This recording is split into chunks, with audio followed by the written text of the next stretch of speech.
We're honored today to have Assistant Secretary of the Interior with us. I'd like you to please give a warm welcome to Honorable Lyle Laverty.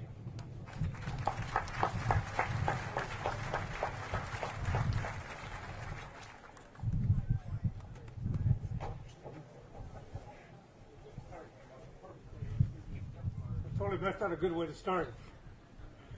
It really is an incredible honor for me to be here today, just in the presence of the survivors. And as we gather together to dedicate and celebrate this incredible facility, it's a rich pleasure for me just to be able to represent the folks from the Department of the Interior and the National Park Service. And I know that a lot of work has gone into this effort, and I'm not sure because some of the rain is coming for me. That's another sign. Somebody talked about the sunshine coming for them, Congressman, but here we are. I'm from Interior. I'm here to help. I am really honored to be here and share a few minutes with you. I think what has been interesting and perhaps most impressive for me this day has been the significance of what happened here on this site. And as I shared with the Admiral this morning after we left the ceremony this morning, I wish that America, everyone, could experience what we have experienced today and to see what is happening here. I think what comes to me is that some of the comments that have been shared talks about this incredible conflict that we are in, but for a country, all of a sudden, when it came to our shores, all of a sudden what was a world war became our war, and we became engaged in that, and that's the essence of what we celebrate here. The stories about the Oklahoma have just penetrated my heart as I've listened to the comments that each of you have shared, and I think the significance, and Don, your design is just absolutely incredible. And as I watched the Erie move by us, the Lake Erie move by us today with the soldiers on the deck, on the rail, it absolutely captures that, and it just is breathtaking, and I commend you and the folks in the design that brought that together. There's a unique magic that comes in terms of creating a facility, a monument or a memorial, and it's being able to capture the essence and the spirit and make that and bring that to life, and that is exactly what you folks have been able to do, and it is just a delightful way to recognize the 429 sailors that gave their lives for the freedoms that we enjoy in this country today. I continue to talk to my kids, and I have two grandkids, a granddaughter and a grandson. My granddaughter is 5 years old, and we get out and we talk about what blessings we enjoy in this country. And I'm hoping that as she continues to grow and mature, that she'll understand the sacrifices that were given, that we can enjoy those types of benefits and blessings that only come to a country like America, the National Park Service. For those of you that aren't too familiar with the Department of Interior, I want to share just a little context about what this means for the future of the site and the memorial. The Department of Interior is really blessed with the responsibility to preserve such sites, just as the one that we have here, and protect them for future generations, so that Americans will never forget the sacrifices that were made by our young men, that we can enjoy these freedoms today. The National Park Service, as stewards of America's natural and cultural resources, is honored to be the agency which will be entrusted with the care, working with the Navy for this particular site. And it becomes important in this transfer of the responsibility, the shared responsibility for the memorial of the USS Oklahoma, that we can, in fact, continue to remind people of the stories that we have listened to today, and the role of the Park Service. I want to call them the nation's storyteller. We need to be telling generations and generations and generations the stories that we've been able to experience and share today. On behalf of the Department of the Interior and the National Park Service, it's great for me to be able to accept the responsibility for the long-term care of this incredibly sacred site. And I want you all to know that the employees of the Park Service and the Department of Interior are really blessed with the opportunity because of the uniqueness and the sacredness of what has happened here. This memorial, this event, and this day really could not have happened without the incredible help of a lot of people. And you have all been recognized, but I just want to personally say thanks to each and every one of you. I am totally aware of how much time and energy goes into creating a vision, but then when it comes to the heavy lifting to make something become a reality, it happens because a lot of people came together and worked to make that about. I want to share just a thought with you as I close that I think becomes extremely important as we continue to look to the future. Being able to tell stories, it's a cultural thing. And Congressman, you talked about the importance of rituals, and I think rituals and stories are an incredibly important part of our culture. And I want us to be able to do everything we possibly can as the Department of Interior and the Park Service employees to continue to tell these stories so that generations and generations, my grandchildren's grandchildren, will know what happened here in Pearl Harbor and what happened with the USS Oklahoma. The fact that they gave their lives, truly the ultimate sacrifice for the benefits that we have and enjoy today. It's a great privilege for me to be able to represent Secretary Kempthorne. I know he was here last year, and I think I got the lucky straw to be able to come and join you today. But I want to commit to you that, particularly you, the survivors of the Oklahoma, that you have our sincere pledge that we will never, never, never forget what you gave. And I just want to say God bless each and every one of you, and it's my prayer that God will continue to bless America. Thank you.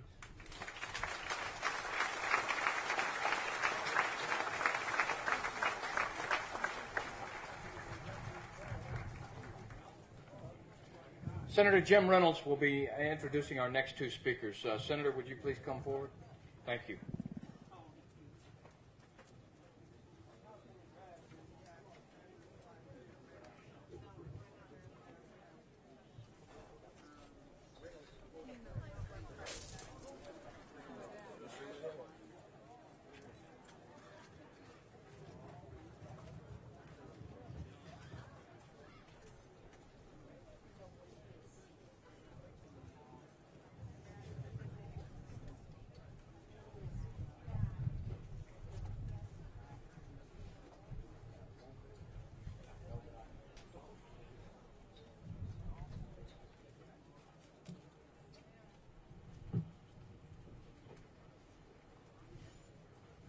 Thank you, Admiral McLean.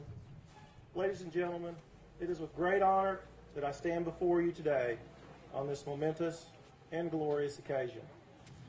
The tragedy that befell our country on this very soil is one that forever changed the world. And while the events of that day would have profound effect on our great country, and while the cost for freedom would be substantial, there are few who endured more or lost more than our next two speakers. Mrs. Lisa Ridge is the granddaughter of Mr. and Mrs. Paul Andrews and Catherine Nash.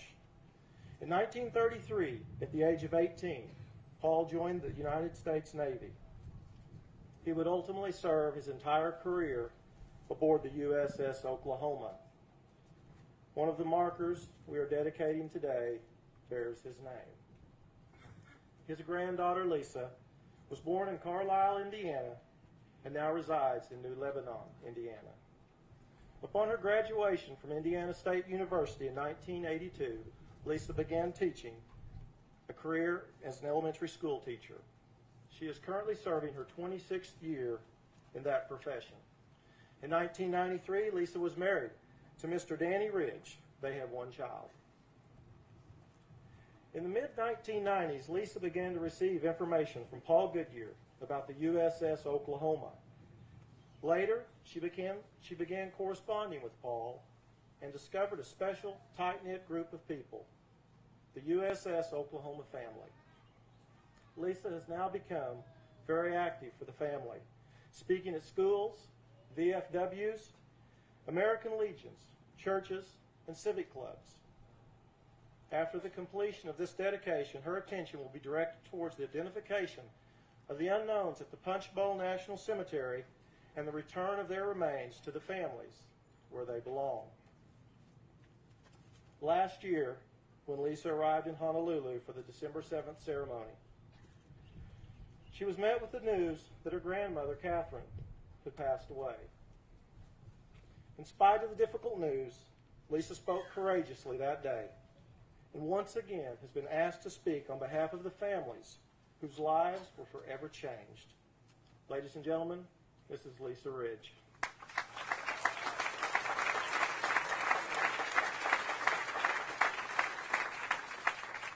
Thank you, Senator Reynolds.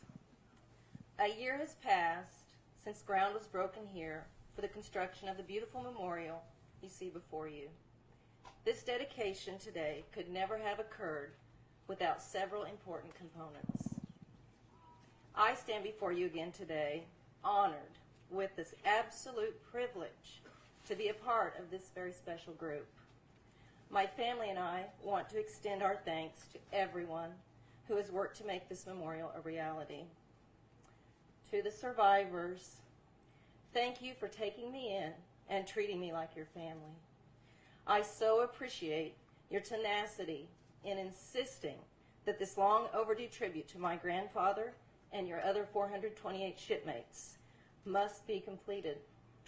You have to be so exhilarated that you can finally see your dreams of a memorial realized. None of us can imagine what you endured 66 years ago, and I thank you on behalf of my late mother and grandmother and my family with me here today, 17 members strong, for your Herculean efforts. Paul Goodyear, you know without you I wouldn't be here. I love you so much for convincing me to participate.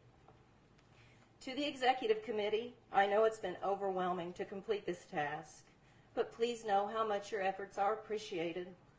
This should always have been about the 429 who perished, and they are the ones we should focus on today. Please be proud of the fact that today and for future generations, the USS Oklahoma will no longer be neglected or forgotten, and the sacrifices made by all who experienced that fateful day will no longer go unnoticed. To the governors and congresspeople of Oklahoma and Hawaii, your support for this project has been so focused and diligent. This Indiana native feels so at home in both of your states due to the unselfish work you have devoted to the recognition of my grandfather and his shipmates. To the members of the military, both active duty and retired, my appreciation grows daily for what you do for our country. The fact that you're in attendance today speaks volumes on how you respect those who have gone before you.